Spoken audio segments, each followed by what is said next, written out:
Troisième chapitre, 1666. Tu sens l'huile de vin? Mon père semblait déconcerté.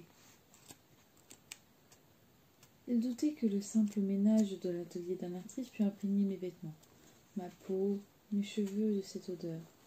Et il avait raison. Devinait-il que l'huile se trouvait à présent dans la chambre où je dormais? Que je posais durant des heures, absorbant ses effluves? Oui, il le devinait. Mais il n'aurait pu l'affirmer, sa cécité le privait de sa belle assurance. Il se méfiait de ses pensées. Un an plus tôt, j'aurais essayé de l'aider, de lui souffler des mots, de le cajoler pour le faire parler. Maintenant, je me contentais de le regarder, se débattre en silence, tel un scarabée tombé sur le dos, qui ne parvient pas à se retourner.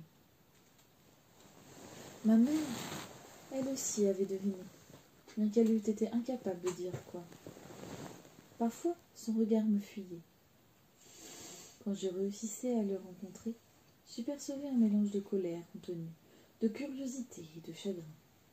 Elle essaya de comprendre ce qui était arrivé à sa fille. J'étais habituée à l'odeur de lin. J'en gardais même un flacon près de mon lit. Le matin, m'habillant, je regardais à la lumière du jour pour admirer la teinte.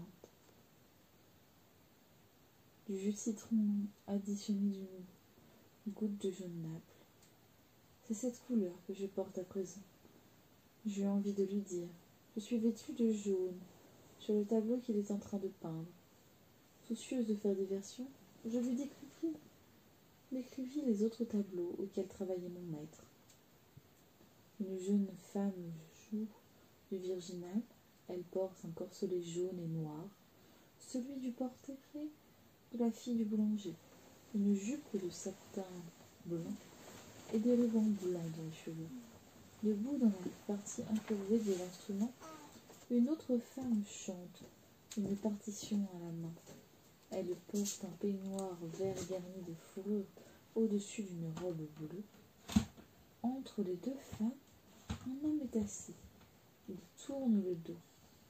Van Raven interrompit mon père. Oui. On voit que son dos et ses cheveux sont sa main posée sur le manche d'un luth. Il en joue bien mal, s'empressa d'ajouter mon père. Oui, très mal. Voilà pourquoi il tourne le dos.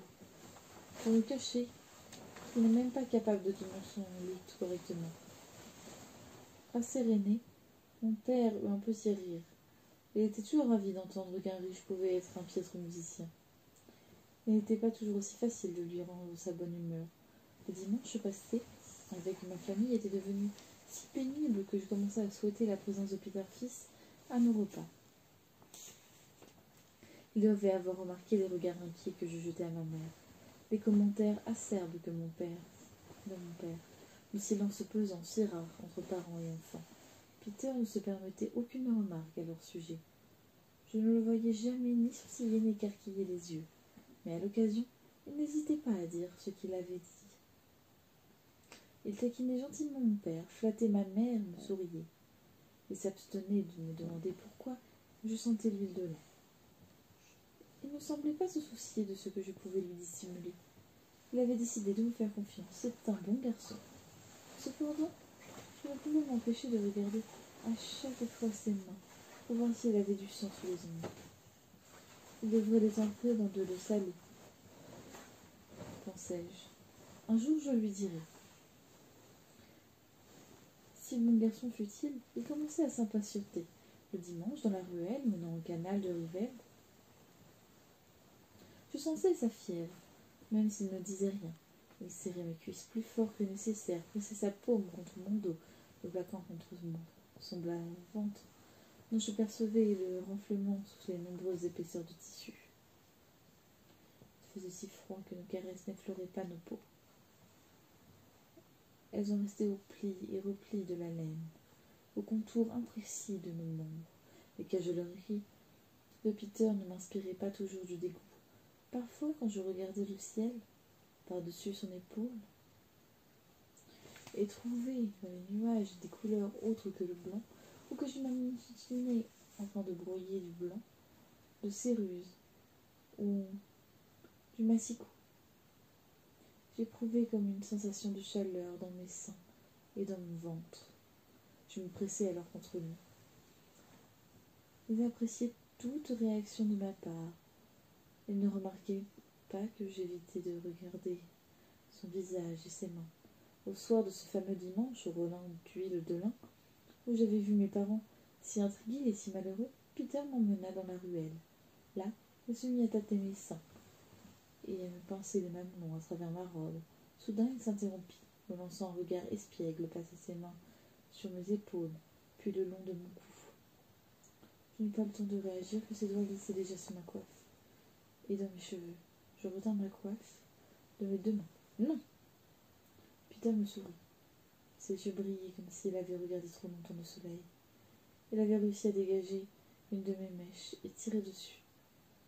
Très bientôt, je te verrai tout entière, Griette. Tu cesseras d'être un secret pour moi. Laissant tomber la main sur mon bas-ventre, il se colla contre moi. Le mois prochain, tu auras 18 ans. Alors, je parlerai à ton père. Je reculai quelques pas. J'avais l'impression de me trouver dans une pièce obscure, surchauffée, étouffante. Je suis encore très jeune, trop jeune pour ça. Peter haussa les épaules. Toutes les filles n'attendent pas d'être plus âgées, et puis ta famille a besoin de moi. C'était la première fois qu'il mentionnait la pauvreté de mes parents, leur dépendance vis-à-vis de lui, une dépendance qui devait aimer aussi la mienne. À cause d'elle, mon père et ma mère ne voyaient pas d'inconvénient à accepter la viande qu'il leur offrait, et à me laisser traîner avec lui dans une ruelle le dimanche. Je fronçai les sourcils, qu'il me rappela que nous étions ses obligés me contrarier. Peter sentit qu'il avait commis une impaire. Pour se faire pardonner, il remit une mèche sous ma coiffe, puis me caressa l'œil. Je te rendrai heureuse, Griette. Tu verras. Après son départ, je me promenais le long du canal, malgré le froid. On avait cassé la glace pour ouvrir un passage au bateau, mais une fine couche s'était reformée à la surface. Dans notre enfance, Franz, Agnès et moi lancions des pierres sur la mince pellicule de glace jusqu'à ce que celle-ci ait disparu sous l'eau. Cela me semblait bien lointain. Un mois plus tôt, il m'avait demandé de monter à l'atelier. Je serai au grenier, commençai-je à la catonane. Tanuki garda les yeux fixés sur sa couture. Avant de t'en aller, remets du bois sur le feu, ordonna-t-elle. Les filles faisaient de la dentelle, sous la surveillance de Merge et de Maria Sins. Dotée de patience et de doigts agiles, Lisbeth s'en tirait très bien. Elle a dit c'était encore trop jeune pour ce travail délicat. Cornelia, elle, n'avait pas assez de patience. Le chat se prélassait près de la cheminée, au pied de Cornelia, qui de temps à autre se penchait et agitait un bout de fil devant lui. Sans doute espérait-elle que l'animal finirait par déchirer son ouvrage avec ses griffes. Après avoir alimenté le feu, je contournai Johann, qui s'amusait avec une toupie sur le carrelage glacial de la cuisine. Au moment où je le vis sortir de la pièce, je la vis tourner si vite qu'elle alla finir sa course dans l'âtre. Et le pauvre Johannes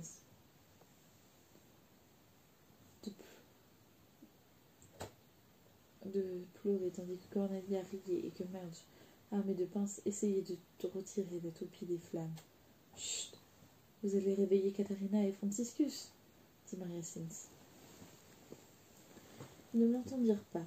Je me glissai hors de la pièce, soulagée d'échapper à ce vacarme, malgré le froid glacial qui m'attendait dans l'atelier. La porte était fermée. Tandis que je m'en approchais, je pressais mes lèvres, l'une contre l'autre. Lissai mes sourcils, passai mes doigts le long de mes joues, comme si je tâtais une pomme pour voir si elle était mûre. Après avoir hésité un instant devant la lourde porte de bois, je frappai doucement. Silence. Je savais pourtant qu'il était là. Il m'attendait. C'était le jour du nouvel an.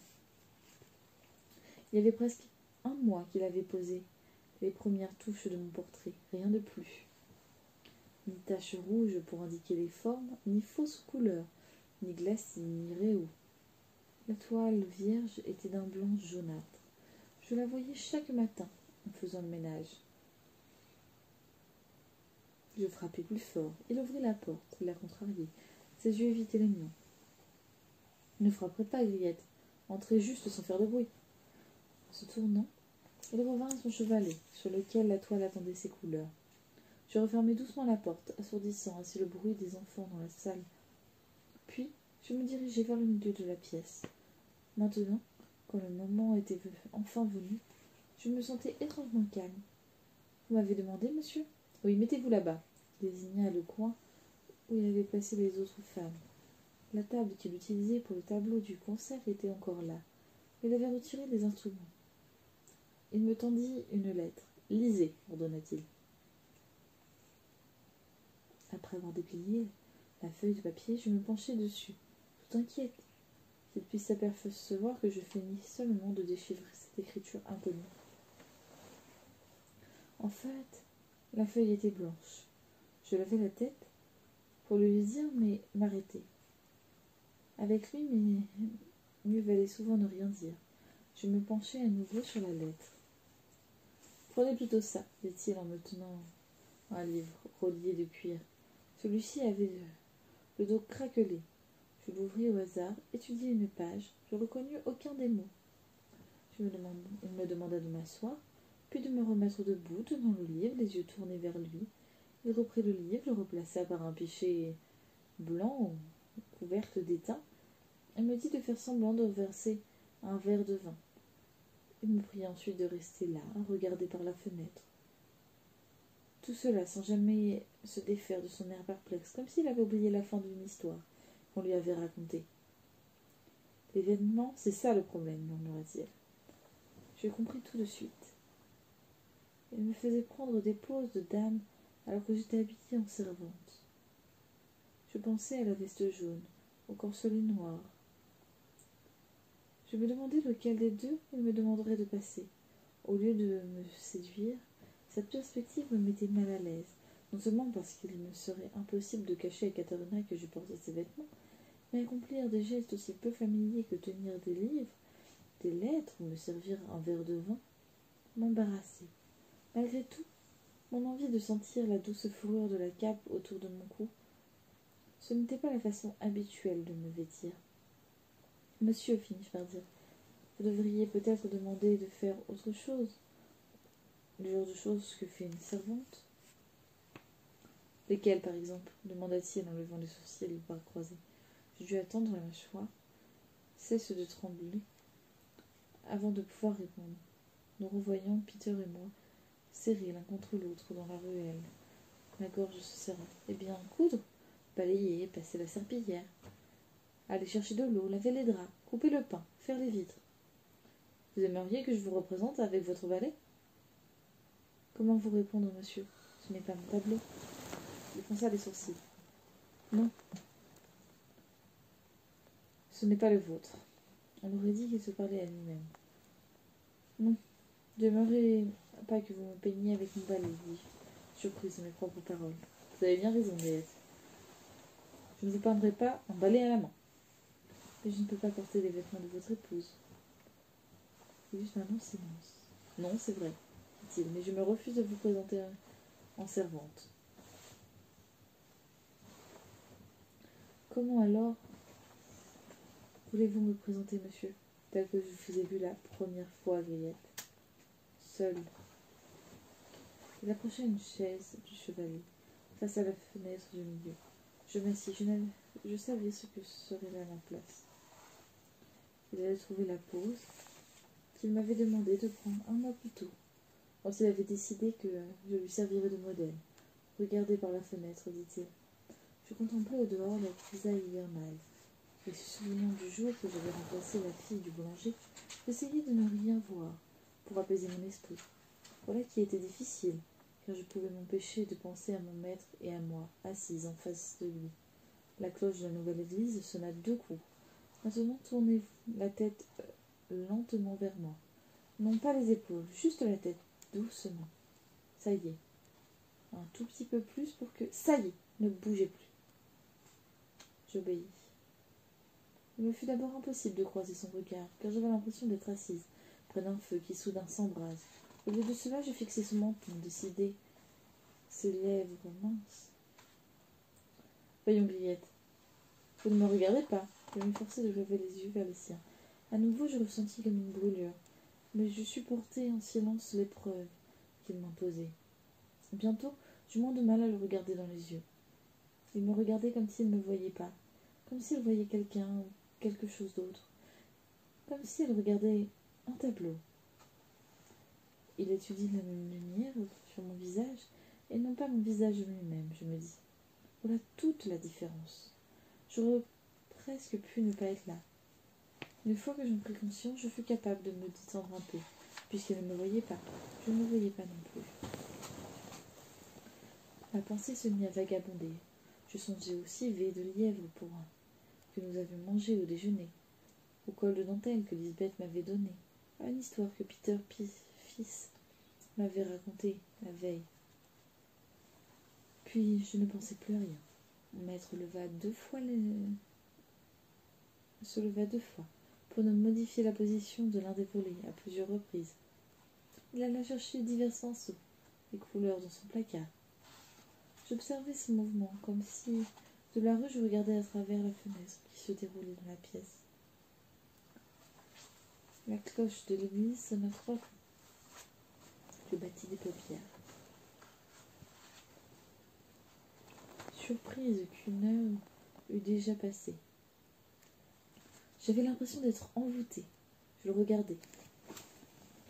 Il avait les yeux rivés sur moi. Il me regardait. Alors que nous nous dévisagions, une onde de chaleur me traversa le corps. Je n'en continuais pas moins de soutenir son regard. Enfin, elle se détourna et s'éclaircit la voix. Ça suffira pour aujourd'hui, Grete.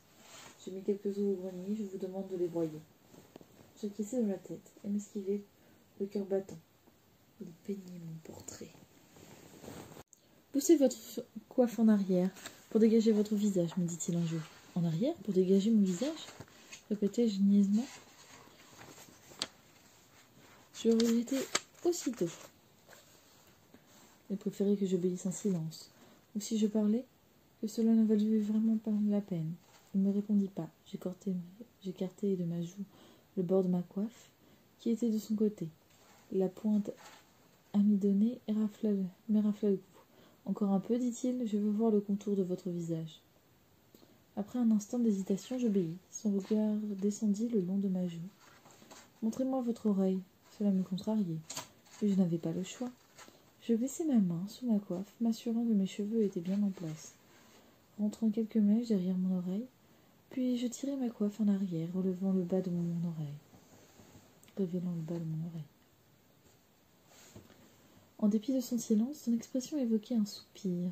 Je surpris un frémissement dans ma gorge, que je m'efforçai à réprimer. Votre coiffe, dit-il.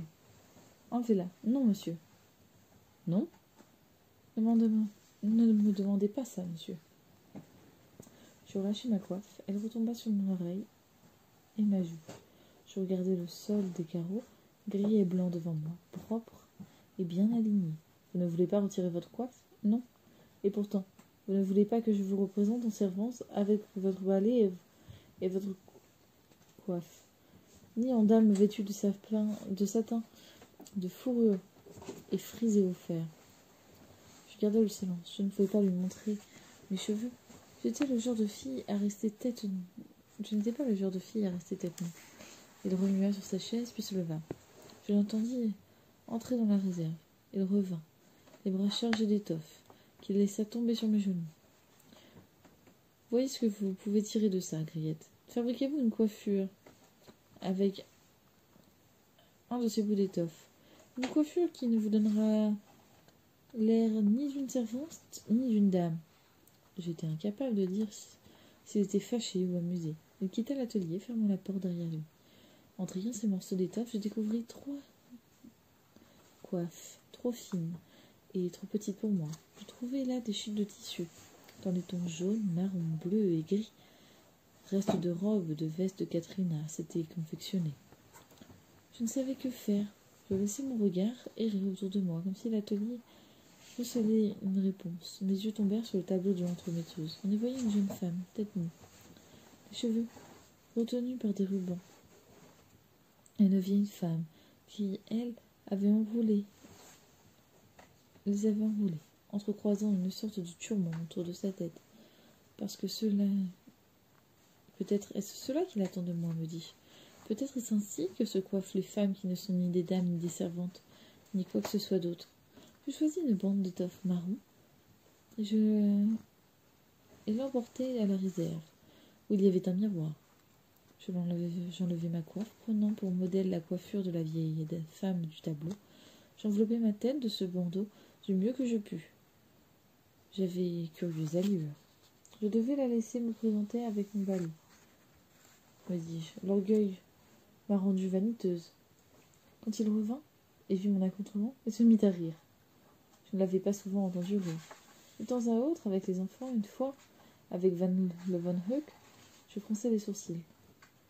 Je n'aimais pas qu'on se moque de moi.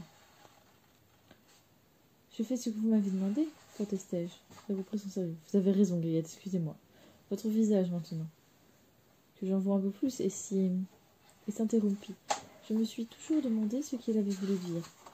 Il se tourna vers un tas d'étoffes que j'avais laissé sur la chaise. Pourquoi avez-vous choisi du marron, alors qu'il y a tant d'autres couleurs? Je ne voulais pas reparler de servantes ni de dames. Je ne voulais pas lui rappeler que les bleus et les jaunes étaient réservés à ces dernières. C'est la couleur que je porte d'habitude, me contentai-je de répondre.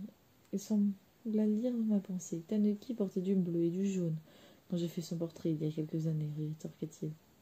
Je ne suis pas Tanuki, monsieur. Ça, c'est certain. Fouillant dans toutes ces étoffes, il en sortit une longue, étroite d'étoffe bleue. Je voudrais malgré tout que vous essayiez ceci.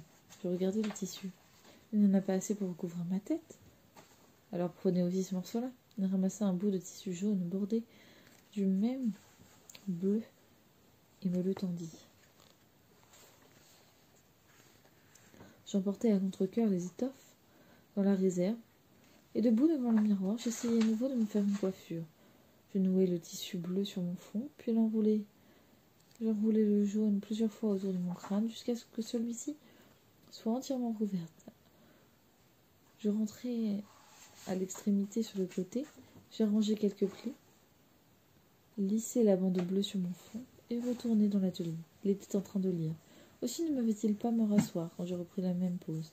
Au moment où je tournai la tête pour regarder par-dessus mon épaule gauche, il leva les yeux au même instant.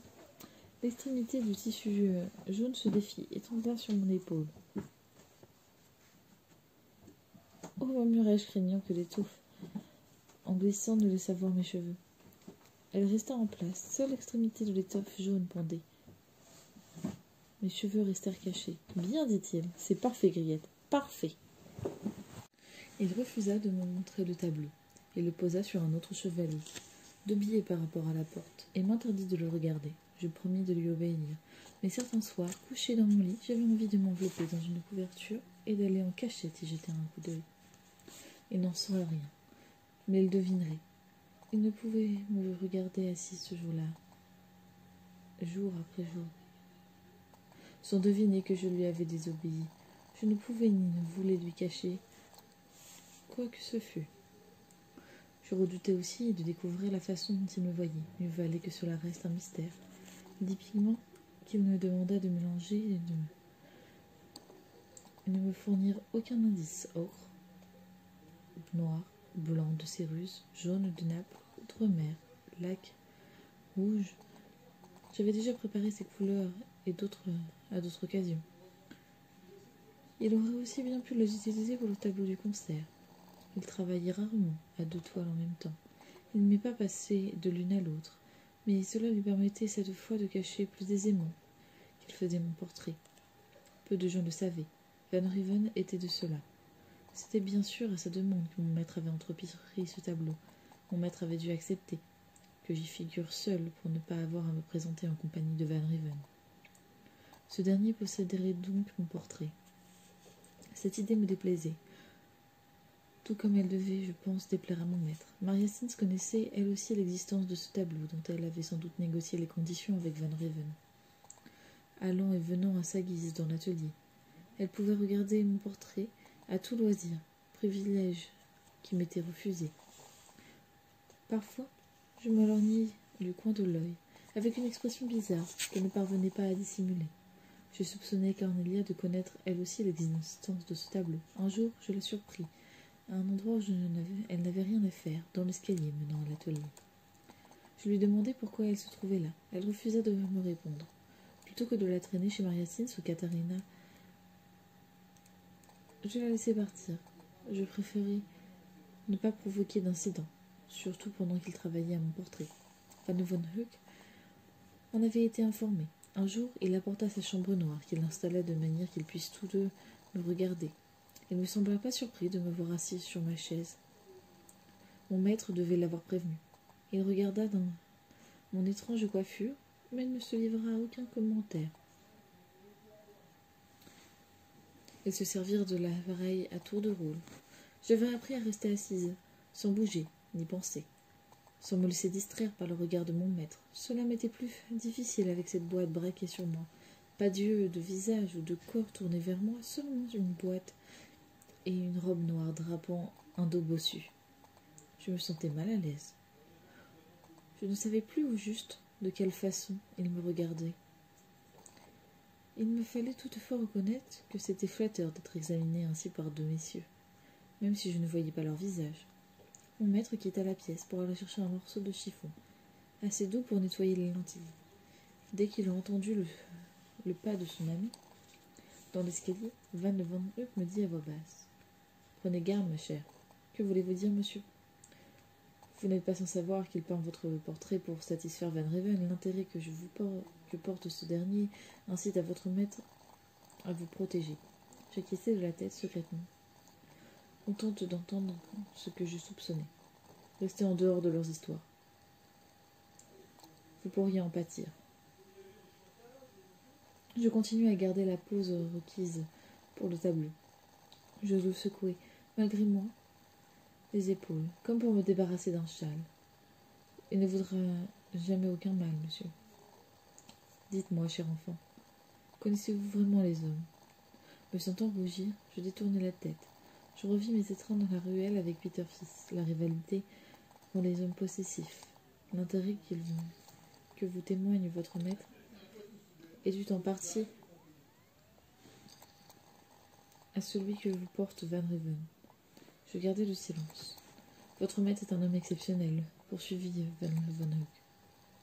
Ses yeux valent des monceaux d'or.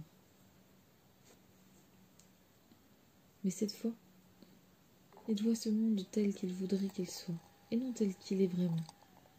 Il ne comprend pas que son idéalisme puisse affecter son entourage. Il pense qu'à lui-même et à son travail, et non pas à vous. Vous devez donc à veiller à... S'interrompit. Les pas de mon maître résonnaient dans l'escalier. Veillez à quoi, monsieur chuchotai-je. À rester vous-même. Levant la tête, je gardai les yeux. Rester une servante, monsieur. Non, ce n'est pas ce que je voulais dire. Les femmes qu'il peint deviennent prisonnières de ce monde. Vous pourriez vous y perdre. Mon maître entra dans l'atelier. Vous avez bougé, Griette, dit-il. Excusez-moi, monsieur. Une fois de plus, je repris la pose. Katharina était enceinte de 6 mois lorsqu'il entreprit de peindre mon portrait. Déjà bien grosse, elle se déplaçait lentement, se tenant au mur, s'agrippant au dossier des sièges, s'y laissant tomber lourdement, à l'occasion en soupirant. À la voir, cette grossesse semblait très pénible, ce qui m'étonnait, car ce n'était pas la première.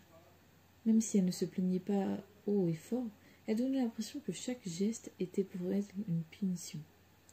Je n'avais jamais remarqué ce comportement quand elle attendait Franciscus, mais à l'époque, je venais d'arriver chez eux.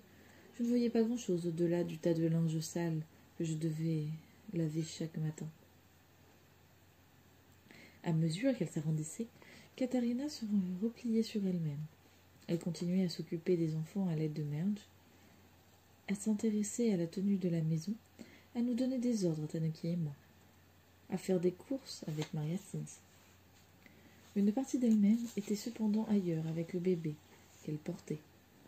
Elle se montrait moins dure, moins consciente, moins blessante. Elle vivait au ralenti, et si maladroite fut-elle par nature, elle cassait moins d'objets. Une chose m'inquiétait, qu'elle découvrit mon portrait. Par bonheur, elle avait peine à gravir l'escalier menant à l'atelier. Aussi y avait-il peu de chance qu'elle en ouvrit soudain la porte nous surprit, moi sur ma chaise, lui devant son chevalet. En outre, comme nous étions en hiver, elle préférait rester assise devant le feu avec les enfants. Tanuki et Maria Sims ont somnolé sous un tas de couvertures et de fourrures. Le réel danger, c'était qu'elle l'apprit par Van Reven, parmi ceux qui connaissaient l'existence du portrait. Il était plus bavard. Il venait régulièrement à la maison pour poser pour le tableau du concert. Lors de ses visites, Maria Sims ne l'envoyait plus faire des courses, ne me disait plus de me cacher. Cela eût été impossible, le nombre de courses que j'étais susceptible de faire étant restreint. Elle devait aussi se dire que, satisfait à l'idée d'avoir le tableau, Van Ruven me laisserait tranquille. Elle se trompait. Il venait parfois me surprendre quand je lavais ou repassais le linge à la buanderie, ou quand j'aidais Tanuki à la cuisine. Passe encore ses visites quand j'avais de la compagnie, ou quand Merge, Tanuki ou même Egledis était avec moi. Il se contentait alors de me lancer un bonjour, ma petite, de sa voix mielleuse. Toutefois, si j'étais seule, ce qui était souvent le cas, quand je suspendais le linge dans la cour, pour qu'il profite pendant quelques minutes d'un pâle soleil d'hiver, Van Reven se glissait dans cet espace clos et me tripotait derrière un drap ou une chemise de mon maître que je venais d'accrocher. Je le repoussais aussi poliment qu'une servante peut permettre de repousser un monsieur. Il parvint malgré tout de se familiariser avec la forme de mes seins et de mes cuisses à travers mes vêtements. Il me disait des choses que je m'efforçais d'oublier, des mots que je ne répéterai jamais à personne. Après sa séance de pause, il allait toujours saluer Katharina. Sa fille et sa sœur attendaient patiemment qu'il eût fini de bavarder et de compter fleurettes. Même si Maria Sims lui avait recommandé de ne souffler le mot du tableau à Katharina, il était incapable de garder un secret. Comblé à l'idée de posséder mon portrait, il faisait parfois allusion en présence de Katharina. Un jour, alors que je lavais le couloir, je l'entendis demander « Quel modèle choisirez-vous pour votre mari, s'il pouvait peindre n'importe qui au monde ?» « Oh, je ne pense pas à ce genre de choses, répondit Katharina en riant. Il peint ce qu'il peint. Je n'en suis pas si sûre. Van Reven s'efforçant tellement de jouer au malin que même Katharina ne pouvait manquer de révéler l'allusion. Que voulez-vous dire demanda-t-elle. Oh, rien du tout. Mais vous devriez lui demander un portrait. Il acceptera peut-être. Il pourrait peindre l'un de vos enfants, Merge par exemple, ou votre charmante personne. Katharina garda le silence. À en juger par la rapidité avec laquelle Van Reven changea de sujet, il avait conscience d'avoir commis une bévue. Un autre jour, alors que Katharina lui demandait si elle aimait poser pour le tableau, elle répondit « Pas autant que si c'était en compagnie d'une jolie et jeune fille. Mais ce que je sais, de toute façon, je l'aurai bientôt. Et pour le moment, je dois me contenter de ça. » Katharina ne releva pas cette remarque, ce qu'elle n'aurait pas manqué de faire quelques mois plus tôt. Peut-être ces paroles n'avaient-elles éveillé en elle aucun soupçon, puisqu'elle ignorait tout de mon portrait. J'étais horrifiée. Je me répétais les mots de Van Reven à Maria Sims. « As-tu écouté au porte, ma fille ?» demanda la vieille femme. Il me fut impossible de nier. Maria Sims eut enfin un sourire amer. « Enfin, je te surprends à te conduire comme toutes les servantes, à ce qu'on dit. Sans doute ne tarderas-tu pas à voler les petites cuillères en argent ?» Je tressaillis. Comment pouvait-elle se montrer aussi dure, surtout après l'incident des peines qui mettait en cause Cornelia. Je n'avais même pas le choix, j'étais son obligée. Je devais lui permettre ces mots cruels. Mais tu as raison, la bouche de Van Reven a autant de mal à rester fermée que la bourse d'une putain, poursuivit-elle. Je lui parlerai à nouveau. Lui parler, toutefois, ne servit à rien, si ce n'était à l'inciter à redoubler d'allusions devant Katharina. Maria Sims veilla désormais à rester dans la chambre auprès de sa fille pour l'inciter à retenir sa langue lorsqu'il s'arrêtait pour la saluer. J'ignorais comment elle réagirait Katharina le jour où elle découvrirait l'existence de mon portrait. Et cela ne manquait pas d'arriver. Sinon, chez elle, du moins chez Van Reven, ce soir-là, elle dînerait chez lui.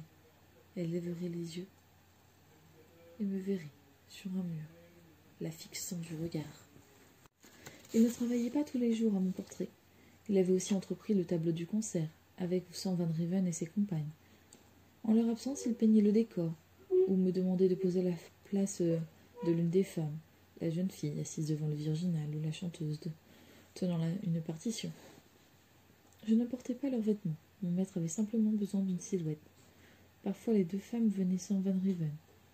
C'est alors qu'il travaillait le mieux. Van Riven était un modèle difficile. Je l'entendais quand je travaillais au grenier. Il ne tenait pas en place. Il voulait parler, jouer du luth. Mon maître se montrait aussi impatient que lui avec un enfant.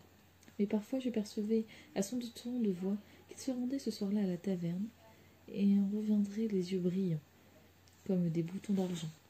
Je posais pour l'autre tableau 3 ou 4 fois par semaine. Ces séances durent 1 ou 2 heures. Je n'aimais rien autant dans la semaine que ces instants où il n'avait Dieu que pour moi. La pose était difficile. Regarder de ce côté pendant de longs moments me donnait mal à la tête. Mais peu m'importait. J'acceptais aussi de bouger sans cesse la tête, de façon que la bande de tissu jaune se balançât sur mon épaule, qu'il pût me peindre comme si je venais de me tourner vers lui. Je lui obéissais en tout. Pourtant il était malheureux. Février passa. Mars arriva, avec ses frimas ensoleillés. Il était toujours aussi malheureux. Il y avait près de 2 mois qu'il travaillait à mon portrait, et bien que je ne l'ayant pas vu, je l'imaginais presque terminé. Il me demandait plus de préparer de grosses quantités de couleurs, n'utilisant que très peu, bougeant à peine son pinceau pendant les séances. J'avais cru avoir compris ce qu'il voulait de moi. Mais voici que je n'étais plus sûre. Parfois, il restait assis, à me contempler, comme s'il attendait quelque réaction de ma part. En ces moments-là, il était plus homme que peintre. Il m'était difficile de le regarder. Un jour, alors que j'étais assis sur ma chaise, il me dit soudain: « Ce portrait satisfera Van Ruven, mais pas moi. » Je ne sus que répondre. N'ayant vu le tableau, j'étais incapable de l'aider. « Vous permettez-vous d'y jeter un coup d'œil, monsieur ?» Il me lança un regard étrange. « Peut-être puis-je vous aider ?» ajoutai-je, regrettant aussi mes paroles. Je craignis de m'être trompé, de m'être montré trop hardi. « Si vous le voulez, finit-il par répondre. Je me levai et me plaçai derrière lui. Il resta immobile. J'attendais sa respiration, lente et régulière. Ce tableau était différent de ces autres toiles. Seule y figurait ma tête et mes épaules, sans table, ni rideau, ni fenêtre, ni houppette pour adoucir l'ensemble et pour disperser l'intention. Il m'avait représenté, avec des yeux grands ouverts, la lumière tombait sur mon visage, en laissant le côté gauche dans l'ombre. Je portais du bleu, du jaune et du marron. Avec le bout d'étoffe autour de ma tête, je n'en semblais plus, mais me ressemblait à une autre fillette, venue d'une autre ville. Et, qui sait, d'un autre pays. Le fond noir donnait l'impression que j'étais seule, même si, de toute évidence, je regardais quelqu'un. J'avais l'impression d'attendre un événement dont je doutais qu'il arrivât. Il avait raison, le tableau satisferait peut-être Van Riven, mais il manquait quelque chose. Je compris ce qu'il manquait.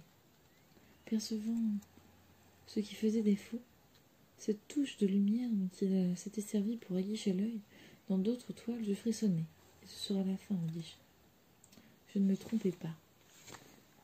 Cette fois, je n'essayais pas de l'aider, comme je l'avais fait jadis pour le tableau représentant l'épouse de Van Riven en train d'écrire une lettre. Je ne me glissais pas dans l'atelier pour changer quoi que ce soit, pour déplacer la chaise sur laquelle j'étais assise, ou pour ouvrir davantage les volets. Je ne drapais pas différemment les étoffes bleues et jaunes, et ne dissimulais pas le haut de ma chemise. Je ne mordis pas les lèvres pour les rendre plus rouges, pas plus que je ne rentrais les joues. Je ne sortis pas non plus les couleurs dont j'imaginais qu'il se servirait. Je me contentai de poser pour lui, de broyer, de rincer, et les couleurs de son choix. Il finirait bien par s'en apercevoir. Cela prit plus longtemps que je ne l'aurais cru. Il fallut 2 séances de pause pour qu'il s'aperçoive de ce qui manquait. Il peignit avec un air insatisfait, me renvoyant rapidement. La réponse vint de Katrina.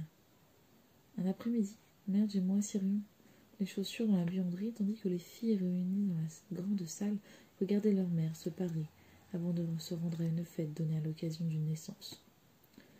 Aux petits cris de joie que poussèrent Ailédis et Lisbeth, je comprenais que Katrina avait sorti ses perles. J'entendis alors le pas de mon maître dans le couloir, puis un silence, puis des voix étouffées. À un moment, il m'appela. « Griette, apportez un verre de vin à mon épouse. » Je posai sur le plateau le pichet blanc et 2 verres, au cas où il aurait voulu se joindre à elle. Puis je portai le tout dans la grande salle. En entrant, je m'heurtai à Cornelia, debout dans l'embrasure de la porte. Je réussis à rattraper le pichet. Les verres se heurtèrent contre ma poitrine, mais ne se cassèrent pas. Avec un petit sourire narquois, Cornelia s'écarta pour me laisser passer. Caterina était assise à la table avec sa houppette, son poudrier, ses peignes, sa boîte à bijoux. Elle avait mis ses perles, sa robe en soie verte, modifiée de façon à cacher son ventre de femme enceinte. Je posai un verre près d'elle et lui servis à boire. « Vous voulez aussi un verre de vin, monsieur ?» lui demandai-je en levant la tête. Il était adossé au bahut près du lit, contre les rideaux de soie, qui, je le remarquai pour la première fois, était d'une étoffe assortie à la robe de Caterina. Ses yeux allaient et venaient de moi à Caterina. Sur son visage, je retrouvai le regard du peintre. « Petite sotte, vous avez renversé du vin sur ma robe. » Caterina s'écarta de la table. Du revers de la main, elle chassa quelques gouttes rouges qui avaient éclaboussé sa robe. « Pardonnez-moi, madame, je cours chercher un torchon humide pour éponger ça. »« Oh, ne vous inquiétez pas. Je ne peux pas supporter de vous voir vous agiter. Sortez d'ici, c'est tout. » En reprenant le plateau, je lançai un regard furtif à mon maître. Il avait les yeux fixés sur la perle à l'oreille de son épouse, tandis qu'elle tournait son visage pour se poudrer. La perle se balançait, jouant au gré de la lumière des fenêtres du devant. Elle miroitait, comme les yeux de Caterina, nous incitant à regarder son visage. « Je dois descendre à un moment, dit-il à Caterina. Cela ne me prendra pas longtemps. Ça y est, cette fois il a sa réponse. » Le lendemain après-midi, lorsqu'il me demanda de monter à l'atelier, je ne ressentis pas mon enthousiasme habituel. Pour la première fois, je redoutais ce moment. Ce matin-là, la lessive m'avait paru particulièrement pénible. Mes mains n'avaient pas eu la force de l'essorer convenablement. J'allais et venais lentement, entre la buanderie et la cour, m'asseyant plus d'une fois pour me reposer. Mariacine me surprit donc assise au moment où elle venait chercher un poêlon de cuivre. « Que se passe-t-il, ma fille? Serais-tu souffrante ?» me demanda-t-elle. Je me relevai d'un bond. « Non, madame, je suis juste un peu fatiguée. Fatiguée, tiens. Voilà qui ne sied pas à une servante, surtout le matin. » Elle me regardait d'un air incrédule. Je me plongeai les mains dans l'eau froide et en ressortis une chemise de Caterina. « Y a-t-il des courses que vous souhaiteriez que je fasse cet après-midi, madame? Des courses cet après-midi? Je ne pense pas. N'est-il pas étrange que tu poses cette question alors que tu es fatiguée? » Elle plissa les yeux. « Dis-moi, ma fille, tu n'aurais pas fait une bêtise par hasard? Van Ruven ne serait pas venu te surprendre alors que tu te trouvais seule, j'espère. » »« Non, madame. À vrai dire, il avait essayé 2 jours plus tôt. Mais j'avais réussi à lui échapper. »« Quelqu'un serait-il venu vous trouver là-haut » demanda Mariacine, sa voix basse, ponctuant cela d'un signe de tête en direction de l'atelier. « Non, madame. Je fus un moment tentée de lui parler de la boucle d'oreille, mais je me contentai d'ajouter. J'ai dû manger quelque chose qui ne me convenait pas, c'est tout. » Mariacine s'haussa les épaules et s'éloigna. Elle ne me croyait toujours pas, mais il avait dû se dire que cela n'avait pas d'importance. Cet après-midi-là, je montai sans hâte à l'escalier, m'arrêtant à la porte de l'atelier. Ce ne serait pas comme les autres fois où j'avais posé pour lui. Il allait me demander quelque chose, et j'étais son obligée. Je poussai la porte, assise devant son chevalet. Il étudiait le bout d'un de ses pinceaux. Lorsqu'il me regarda, je vis sur son visage une expression que je n'y avais encore jamais vue. Il était inquiet. C'est ce qui me donna le courage de parler ainsi. J'allais me placer près de ma chaise, la main reposant sur une des têtes de lion. « Monsieur, commençai-je, en m'agrippant bien fort à la sculpture inexpressive. « Je ne peux pas faire ça. »« Faire quoi, Griette ?» Son étonnement était sincère. « Ce que vous allez me demander de faire. Je ne peux pas en porter. Une servante ne porte pas ça. » Il me fixa du regard. Un long moment, puis elle secoua plusieurs fois la tête. Vous êtes vraiment imprévisible. Vous n'avez pas fini de me surprendre. Je laissai glisser mes doigts autour du nez et de la gueule de lion, remontant le long du museau jusqu'à la crinière lisse et protubérante. Ses yeux suivaient mes doigts. Vous savez que le tableau a besoin de cette lumière que reflète la perle. Elle le complète, murmura-t-il.